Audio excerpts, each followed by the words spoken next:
bendita, maravilhosa, inerrante e infalível Palavra de Deus.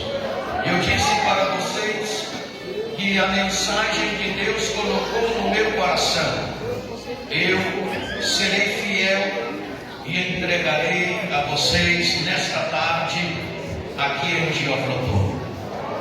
Eu quero que vocês olhem para mim, olhem para frente, prestem bastante atenção na palavra que o Senhor colocou em meu coração.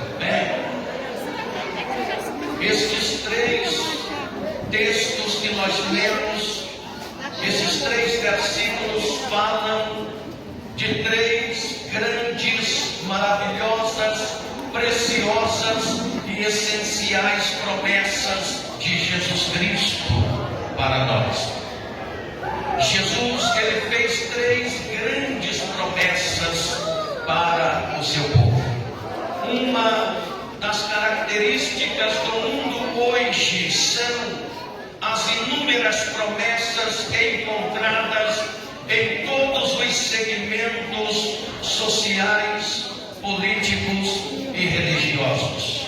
Prometem-se mudança econômica, prometem-se mudança política, prometem-se mudança social, prometem-se mudança religiosa e etc.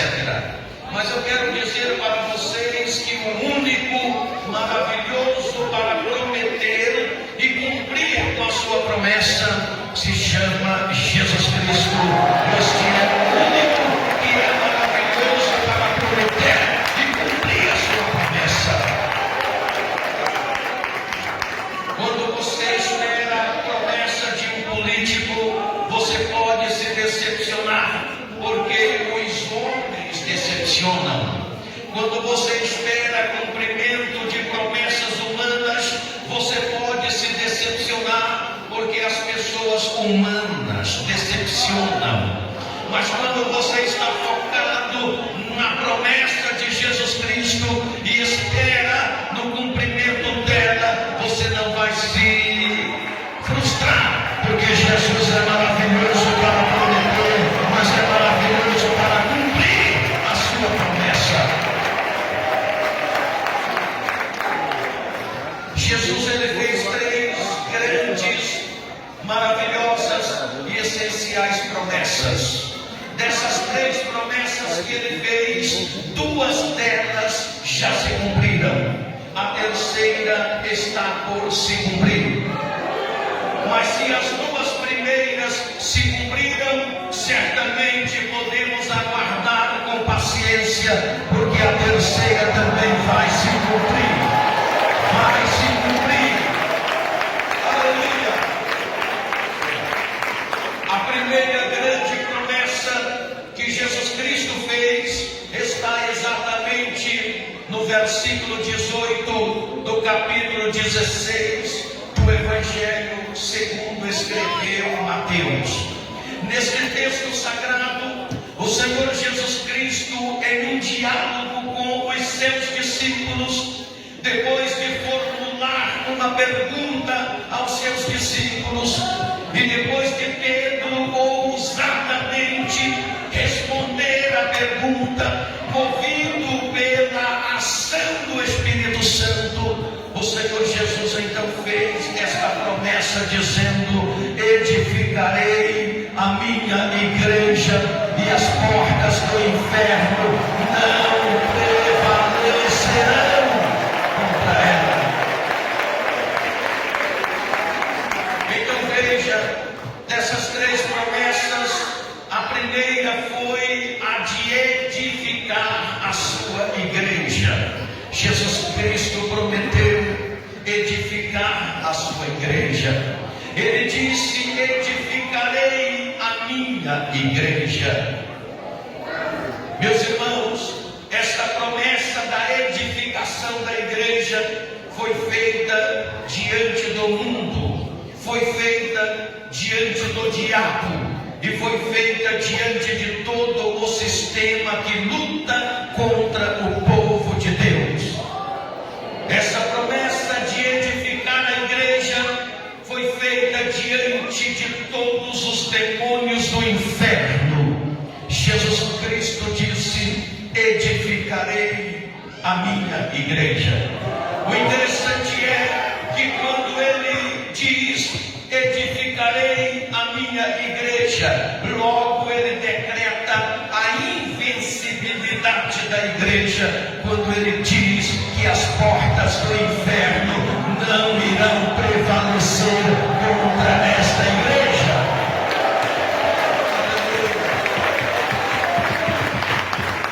Ouça, Buda, você já ouviu falar de Buda, aquele grande líder espiritual? Buda levantou um povo e, no entanto, um momento antes da sua morte, Buda disse aos seus discípulos: ainda estou à busca da verdade. E dele, Buda, resta apenas um dente depositado num templo budista lá numa cidade na Índia.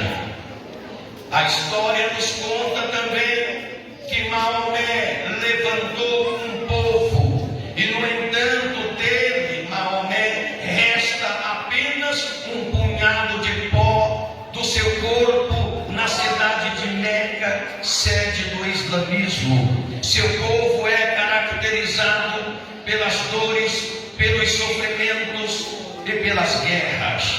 O que falar de Allan Kardec, que também levantou um povo e está consumido Allan Kardec com a morte. Confúcio também, ele levantou um povo, foi um grande líder espiritual, mas Confúcio se consumiu com a morte. O povo desses líderes sempre esteve envolvidos com feiticismo, com idolatrias e com fracassos. Por outro lado, esses líderes religiosos desapareceram com a morte, não existem mais. No entanto, o Senhor Jesus Cristo, que levantou um povo, que edificou a sua igreja, este Jesus Cristo, ele precisava, para edificar a sua igreja, morrer, e ele morreu. Mas ele precisava, para edificar a sua igreja, ressuscitar, e ele ressuscitou. Ele precisava, para edificar a sua igreja, subir aos céus, e ele subiu e está à direita de Deus. Jesus Cristo morreu porque ele precisava morrer para edificar a igreja, para levantar este povo. Mas ele ressuscitou ao terceiro dia e ele subiu aos céus com um corpo glorificado divinamente, como ele sempre foi divino, e está sentado à direita do Pai. E o importante é que você faz parte dessa igreja que ele edificou. Eu faço parte dessa igreja que ele edificou. E se você se alegra por fazer parte desta igreja que ele edificou, levante a mão e glorifica o céu.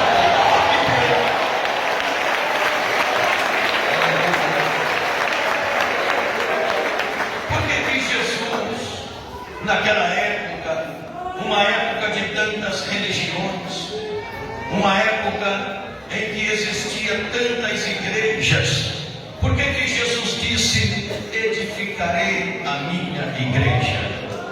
Certamente porque as igrejas que existiam no tempo de Jesus não eram dele, e ele queria edificar a sua igreja. Naquela época, como eu disse, existiam várias igrejas. Dentre elas existia a igreja de Moisés. Dentre elas existia a igreja dos fariseus, e existia também a igreja dos saduceus. Mas a igreja de Moisés não servia para Jesus. Jesus queria sua igreja. E por que a igreja de Moisés não servia para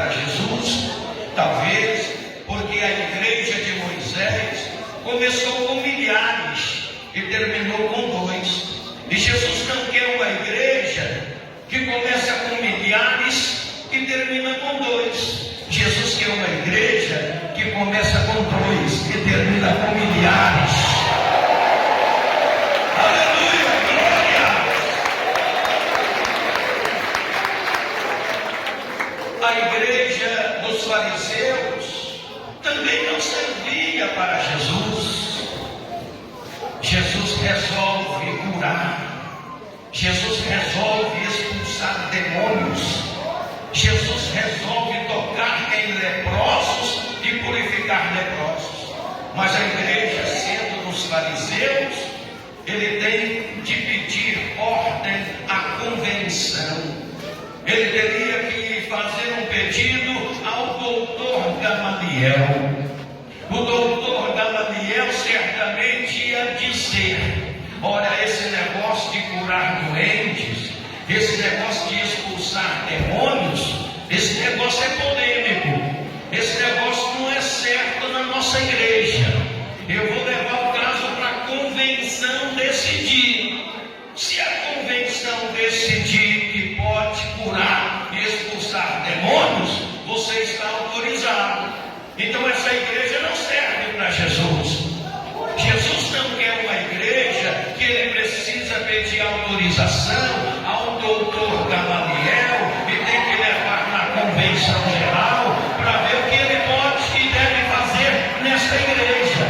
Jesus quer uma igreja que ele pode curar a qualquer hora. Ele cura de manhã, ele cura à tarde, ele cura à noite, ele cura de madrugada. A igreja dele, ele cura.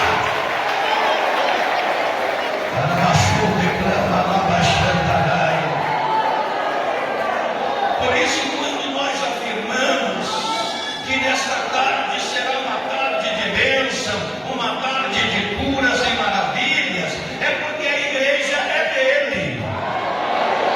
Quem manda é ele. E ele foi quem prometeu se manifestar com curas, milagres e maravilhas. É dele a igreja. Mas tinha também a igreja dos saduceus. Mas a igreja dos saduceus não servia para Jesus. Por que será? Ele resolve batizar com o Espírito Santo. Ele resolve derramar fogo sobre a igreja. Aí tinha que pedir autorização aos principais dos saduceus. Aí certamente eles diriam: olha, nós temos que levá-lo lá para o doutor Gamaliel, que é ele que resolve tudo.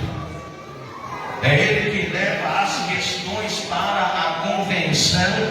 a convenção decidir.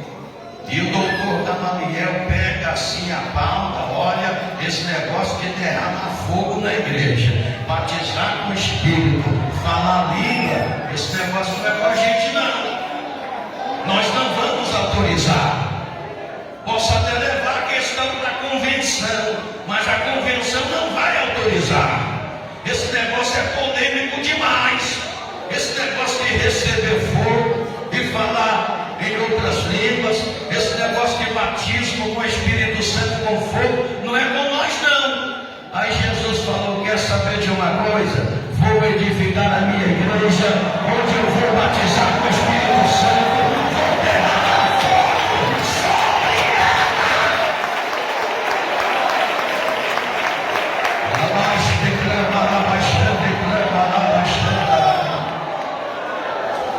Então a igreja é dele.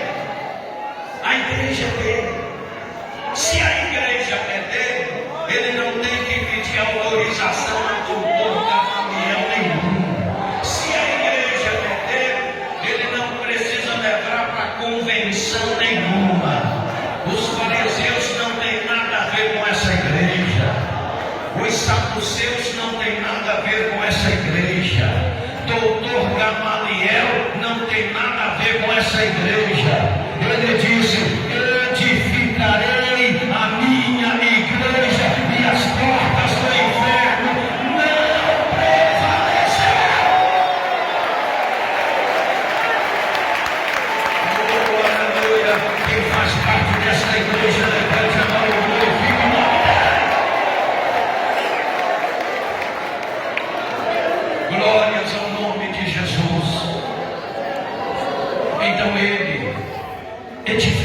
sua igreja. Ele edificou a sua igreja. A igreja aparece na cruz quando ele está sendo crucificado. A igreja aparece na cruz, a igreja de Jesus, e ela é inaugurada em Atos 2. Ela aparece na cruz e é inaugurada no capítulo 2 de Atos. Eu vou repetir: o mais gostoso, o mais interessante é saber que eu e você pertencemos a esta igreja. Olha, mas deixa eu esclarecer uma coisa.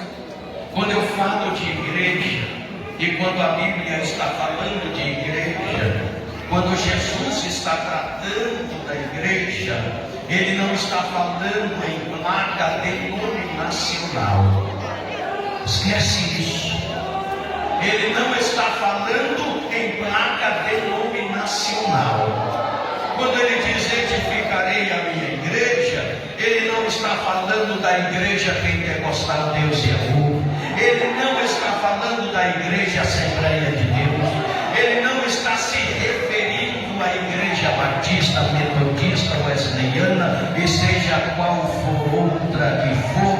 Ele está falando de um povo. Ele está falando de um povo. Esse povo está dentro da igreja Deus e Amor, está dentro da Assembleia de Deus, está dentro da Batista, está dentro da Metodista, está dentro de todas as igrejas que pregam a sua palavra com responsabilidade.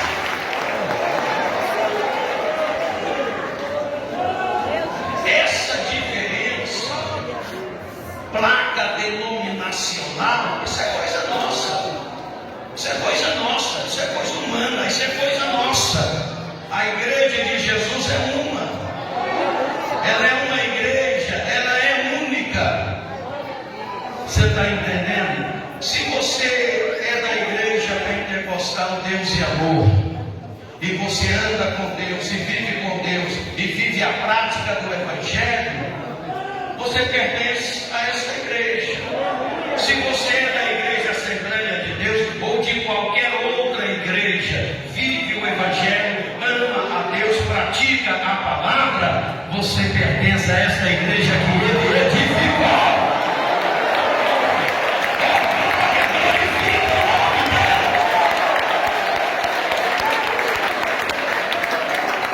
Oh, aleluia! Não adianta ser desta ou daquela outra denominação se não pratica a palavra. Se não pratica a palavra, pode ser desta ou de qualquer outra, não faz parte da igreja dele. Agora, se pratica a palavra, oh, aleluia, glória a Deus, se ama a verdade, se está com a verdade, então você pertence à igreja, que as portas do inferno não prevalecerão contra ela. Agora, ele edificou a igreja. Essa primeira promessa já se cumpriu. A segunda promessa que ele fez, nós lemos no versículo 6, 7 do capítulo 16 de João, quando ele disse que depois que ele fosse, depois que ele morresse, ressuscitasse e fosse assunto aos céus, ele enviaria quem? Ele enviaria quem? O Consolador, o Espírito Santo. Essa promessa, ele se cumpriu, ela se cumpriu no capítulo 2 de Atos. O Espírito Santo foi derramado. No dia do Pentecoste, o Espírito Santo se manifestou como vento e posteriormente como fogo. A missão básica do Espírito Santo é habitar a igreja. Até aquela data, o Espírito Santo não habitava a igreja. Veja, no Antigo Testamento, a atuação do Espírito Santo era diferente da atuação dele hoje. No Antigo Testamento, o Espírito Santo operava de forma específica. Quando Deus tinha de realizar uma obra, Ele usava sempre alguém. Deus sempre usa um homem, uma mulher, uma pessoa. Ele sempre usa. Então, quando Deus tinha de realizar uma obra, Ele derramava uma porção do Espírito Santo sobre alguém, e aquela pessoa cheia do Espírito Santo era usado para a realização de uma obra específica. Quando a obra estava acabada, o Espírito Santo se retirava. Mas no Novo Testamento é diferente.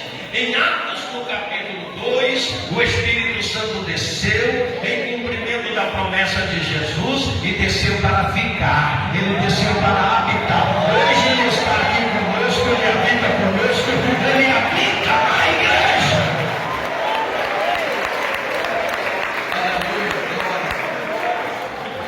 E alguém às vezes pode pensar que o derramamento do Espírito Santo não é mais para a nossa era, para a era de hoje, porque só aconteceu em Atos 2 e não mais aconteceu. Mas isso não é verdade.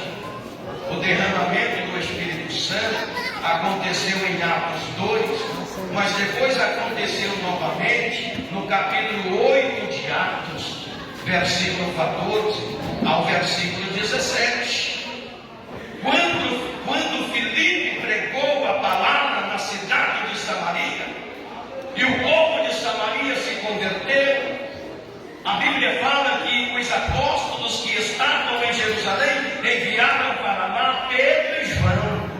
E Pedro e João oraram para os novos convertidos lá de Samaria, em Atos 8, impondo as mãos sobre eles. E novamente diz o texto que eles foram cheios do Espírito Santo, foram batizados e falavam línguas e profetizavam.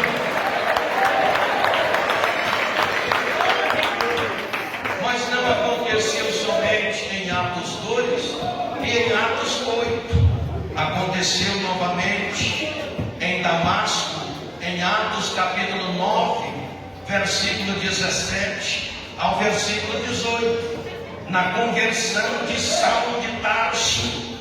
Quando Saulo de Tarso se converte no caminho de Damasco, e estando ele orando, o Espírito Santo falou com Ananias: vai até a rua direita, você vai encontrar um moço orando, ore por ele e põe as mãos sobre ele. E quando Ananias chegou lá e impôs a mão sobre eles, a Bíblia diz que ele foi cheio do Espírito Santo.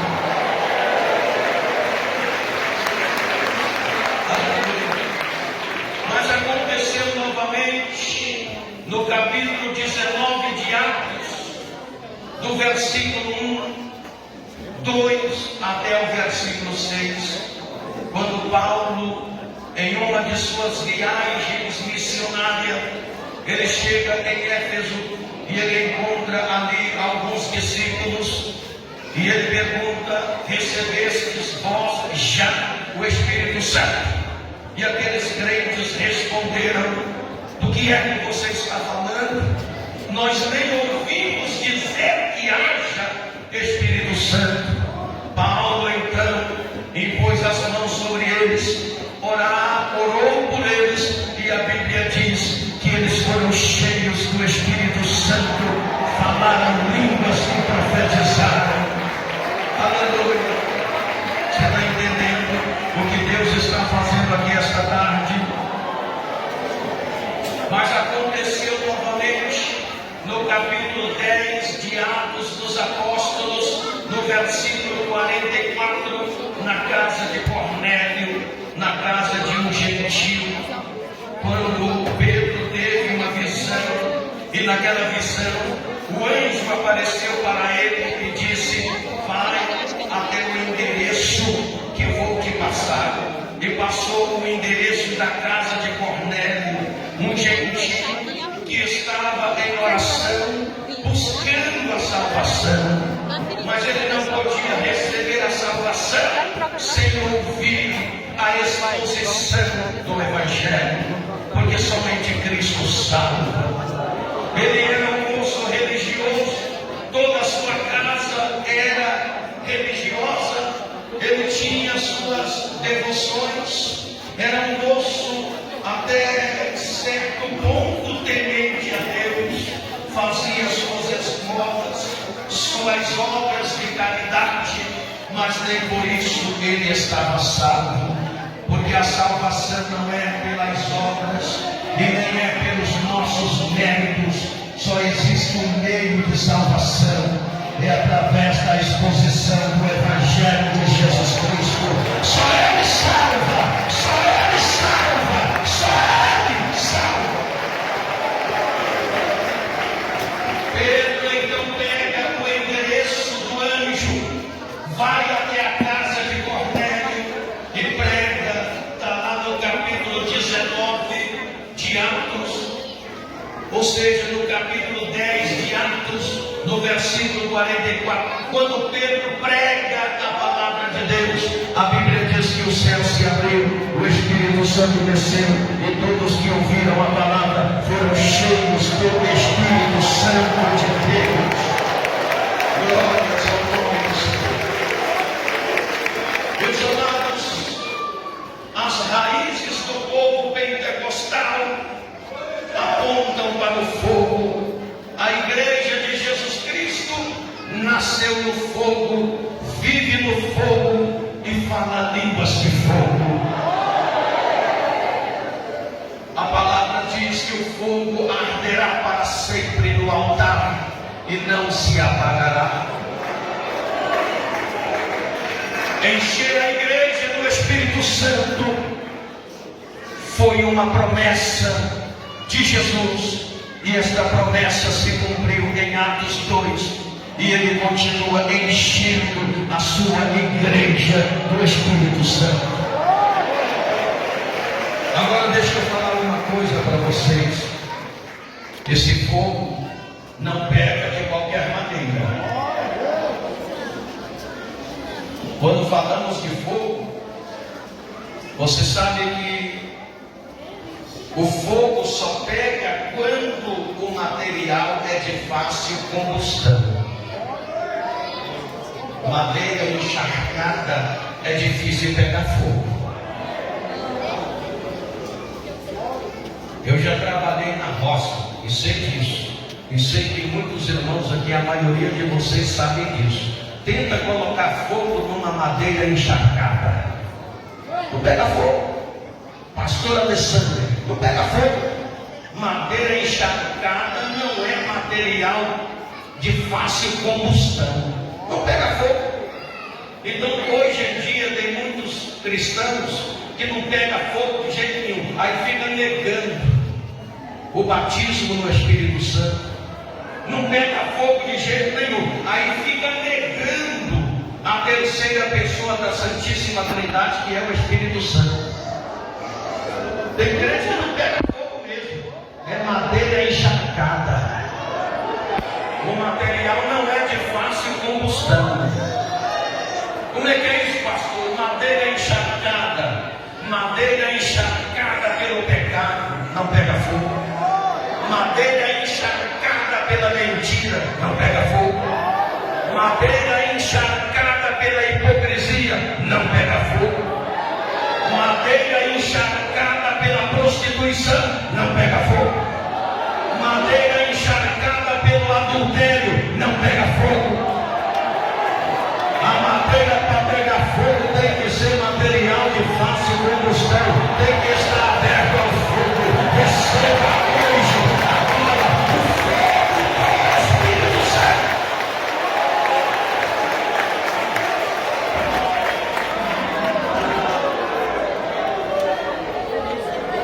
Então, madeira para pegar fogo tem que ser madeira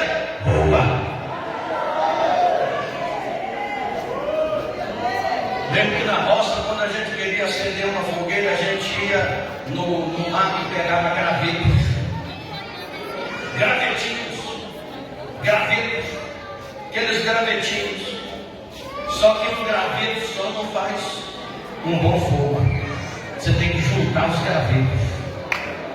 Você tem que juntar os gravetos.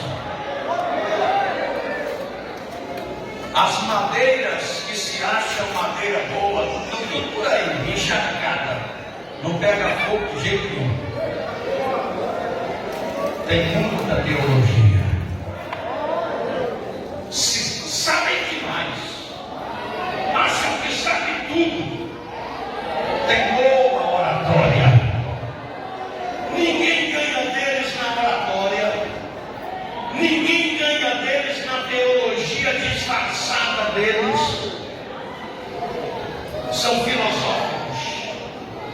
São catedráticos.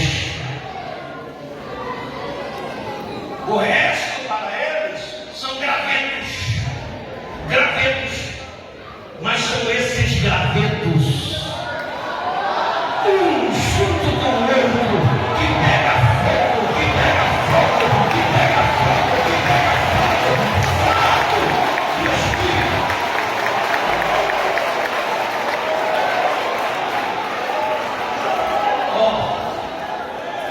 Quanto mais juntam os gravetos, maior é o fogo. Quanto mais junta gravetos, mais o fogo pega. É os gravetinhos de Jesus aqui. É os gravetos de Jesus aqui. Oh, seja cheio, seja cheio, seja cheio, cheio, cheio.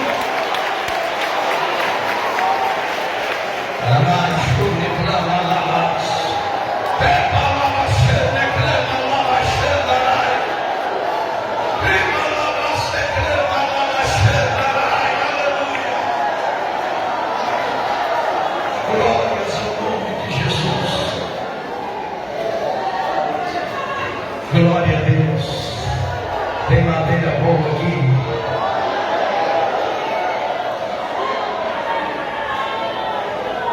Os grandões falam assim: esses crentinhos aí não estão com nada. São gravetos, só gravetos. Jesus gosta dos gravetos, porque ele junta os gravetos e o fogo é forte na cabeça do diabo. Aleluia! Fica aberto para o Espírito Santo. Fica aberto para o Espírito Santo. Fica aberto para o Espírito Santo. Quando eu começo a falar do Espírito Santo, eu me empolgo. Eu não posso me empolgar muito aqui, que eu falei para o pastor Alessandro, eu vim aqui pela fé, porque estou com uma inflamação aqui no nervo ciático. Eu estava sentado ali, tive que ficar em pé um pouquinho. Tá difícil o negócio. O Júnior falou comigo na viagem: pastor, não se empolga muito não, vai devagar. Você está mal, mas não tem jeito, Júnior. Não tem jeito. Não tem jeito. Não tem jeito. Não tem jeito. Quando o fogo desce, não tem jeito. Não tem jeito. Receba o céu, receba o céu, receba o céu, receba o fogo. Mas estou declarando a palavra santa. Aleluia. Glórias ao nome de Jesus. Tem gente aqui sendo cheio do Espírito Santo. Tem crente aqui que nunca falou língua estranha, mas é doido para falar língua estranha. Alguns crentes já estão falando aí pela primeira vez, porque o Espírito Santo está atuando neste lugar na sua vida. Abre o seu coração, deixa o Espírito de Deus operar. Abaixo, onde clama lá baixando. Eu mandai declama lá baixando. E não mais clama lá mais.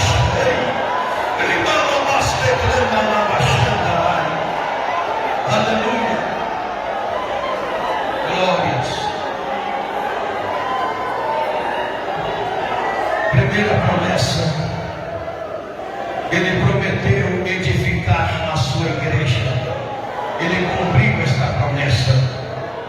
Segunda promessa, ele prometeu derramar o Espírito Santo sobre a igreja. Ele cumpriu esta promessa e continua cumprindo na vida de muitos crentes. Agora a terceira promessa. Olha para frente agora. Olha para mim. Olha para mim. A terceira promessa ainda não se cumpriu. E tem gente falando que não vai se cumprir. Mas eu afirmo para vocês que vai se cumprir. E você sabe que vai se cumprir. Quem sabe que a terceira promessa vai se cumprir? A terceira promessa, ele prometeu vir buscar a igreja. Mas essa igreja que ele prometeu vir buscar, arrebatar, é a igreja que ele edificou e encheu do Espírito Santo. Esse dia está por chegar. Querendo você ou não, ele vai voltar para arrebatar a igreja. Querendo os demônios ou não, ele vai voltar para arrebatar a igreja. Querendo muitos crentes que negam esta realidade, querendo eles ou não, Jesus vai voltar para arrebatar a sua igreja. E quem está esperando? Olha para mim aqui. Senhores e senhoras, irmãos e irmãs, a humanidade vive hoje dias de perplexidade. Os acontecimentos ocorrem numa velocidade tão grande que não temos nem tempo para pensar neles. Todas as pessoas sentem que alguma coisa tremenda está para acontecer repentinamente. Muitos se perguntam: quando será isso?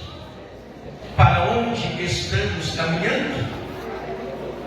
Onde vai parar isso? Tudo isso que estamos vendo acontecendo ao nosso redor. Tem gente que mesmo sem entender nada de escatologia bíblica, estão dizendo em desespero: meu Deus, isso só pode ser o fim do mundo. Algo está para acontecer. O mundo está nos mostrando. E quando nós olhamos para a palavra de Deus, nós sabemos que um dia vai acontecer o arrebatamento da igreja. Muitos estão perguntando: será que o fim do mundo realmente existe? A Bíblia Sagrada tem resposta para todas as indagações e anseios do coração humano, até ao ponto que nos é permitido saber.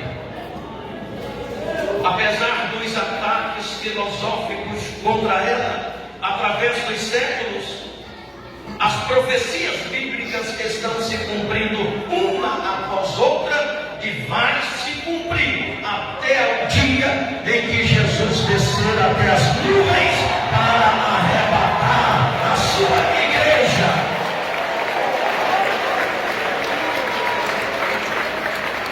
Senhoras e senhores, irmãos e irmãs, todos os dias chegam até nós, através da imprensa falada e escrita, notícias de grandes catástrofes que acontecem no mundo inteiro. Essas catástrofes, esses distúrbios sísmicos representam a boca de Deus falando com a humanidade que algo inusitado está por acontecer.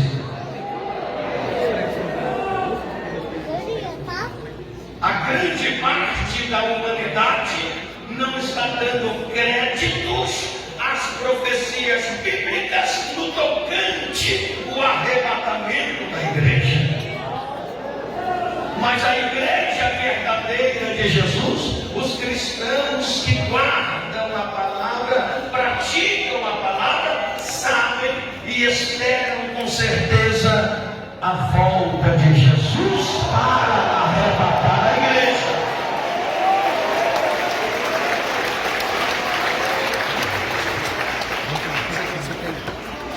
Foi ele quem disse: eis que venho sem demora.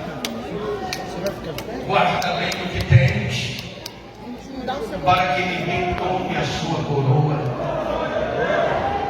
Ele disse que veio sem demora. Os anjos também anunciaram que ele vai voltar. Em Atos capítulo 1, versículo 11, quando Jesus ressuscitou, deixa eu ver aqui, depois de alguns dias, ele é assunto aos céus. E quando ele estava sendo assunto aos céus, os varões galileus ficaram parados, olhando Jesus sendo recebido em cima, nas nuvens, com um corpo glorificado. Quando apareceram dois anjos, dizendo: varões galileus, porque estão parados olhando para o Cristo que está sendo recebido em cima dos céus, da mesma forma em que ele está subindo para a direita do Pai, um dia ele voltará para buscar a sua igreja. Aleluia. Quando nós lemos nas cartas de Pedro, em 2 Pedro, capítulo 3, versículo 10, Pedro afirmou também esta verdade, dizendo que ele vai voltar. Quando nós lemos nas cartas de Paulo, em 1ª e 2ª Tessalonicenses, nós encontramos Paulo também afirmando esta verdade, dizendo que ele vai voltar. Além de Apocalipse, capítulo 3, versículo 11, quando ele mesmo afirmou que vem sem demora, outra vez está escrito em Apocalipse, capítulo 22, versículo 7 ao versículo 2, ali afirma também que ele vai voltar. Os sinais anunciam que ele vai voltar. Estudiosos da Bíblia afirmam haver cerca de 1863 afirmações bíblicas revelando que Jesus Cristo vai voltar para buscar a sua igreja. Entre os cristãos primitivos, a expectativa da volta de Jesus era tão grande que eles saudavam uns aos outros, dizendo: Maranata, ora vem, Senhor Jesus. Aleluia, glória a Deus. Jesus voltará. Jesus voltará.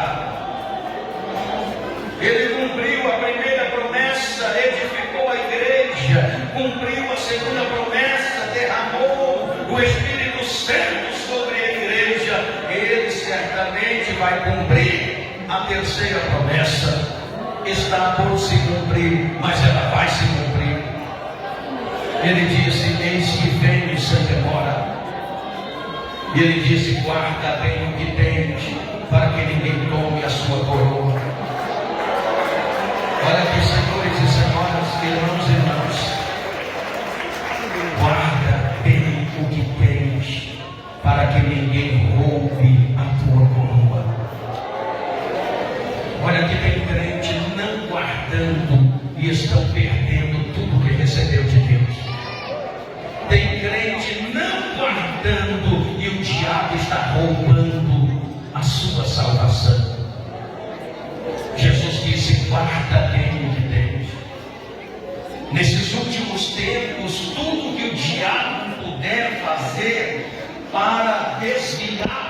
cristãos da verdade, Ele vai fazer.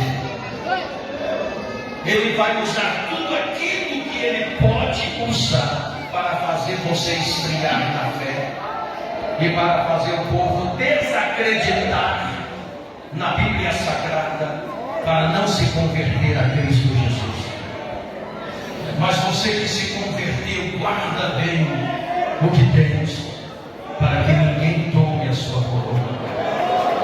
Guardar o que, pastor? Olha aqui.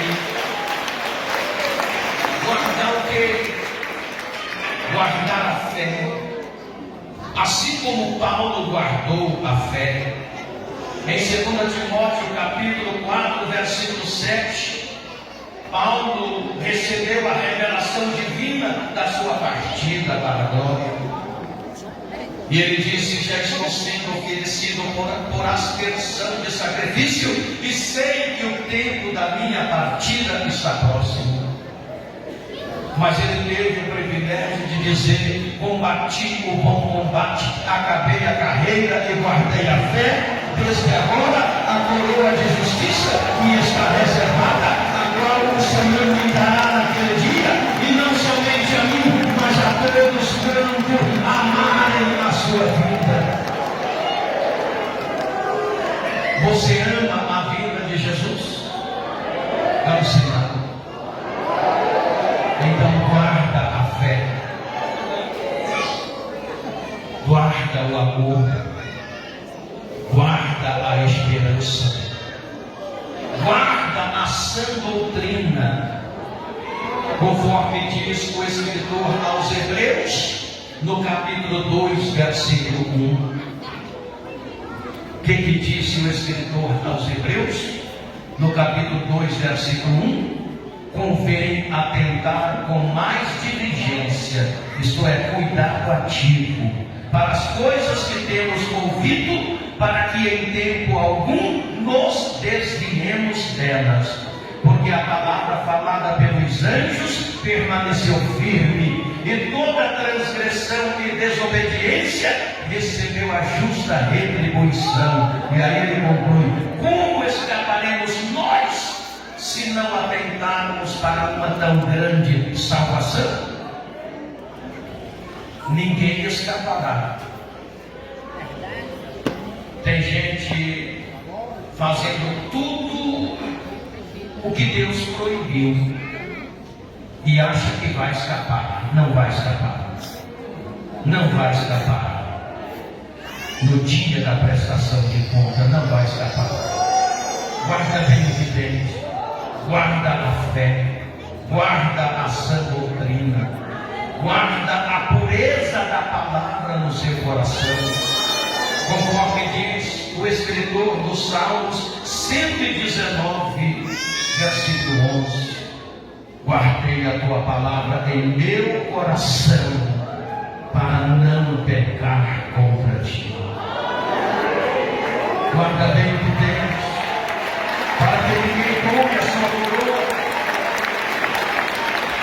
Olha aqui. Conserva no seu coração a mensagem pura do Evangelho de Jesus Cristo, as boas novas que falam da encarnação do Verbo, que fala da morte de Jesus Cristo, que fala da sua ressurreição, da sua ascensão e exaltação na glória. Conserva a viva esperança. A igreja não pode perder o que Deus lhe deu. O mundo perde os seus valores, mas assim não é com a igreja. A igreja não pode perder os seus valores. A igreja hoje, ela é militante nesta terra com Jesus. Amanhã ela será triunfante na glória com Jesus. Aleluia!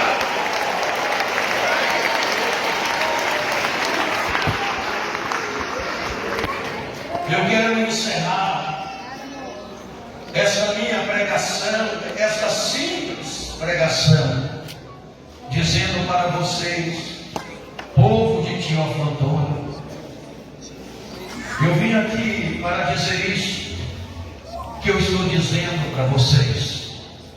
Sabe, Jesus ama essa cidade. Jesus ama os moradores de Teoflotone. Jesus quer salvar todos os moradores de Teoflotone. Jesus ama vocês. Jesus ama esta cidade. Olha para mim. Os budistas conseguem viver sem Buda. Os islamitas conseguem viver sem Maomé. Os kardecistas conseguem viver sem Allan Kardec. Os confucionistas conseguem viver sem Confúcio. Os mormons conseguem viver sem Joseph Smith. Os adventistas conseguem viver sem Guilherme Miller. Os seitinoídas conseguem viver sem Masaharu Taniguchi, fundador da seita Seitinoe em 1930 no Japão.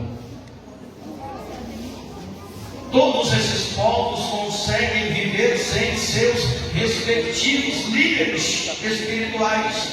No entanto, a Igreja de Cristo jamais conseguirá viver sem Jesus.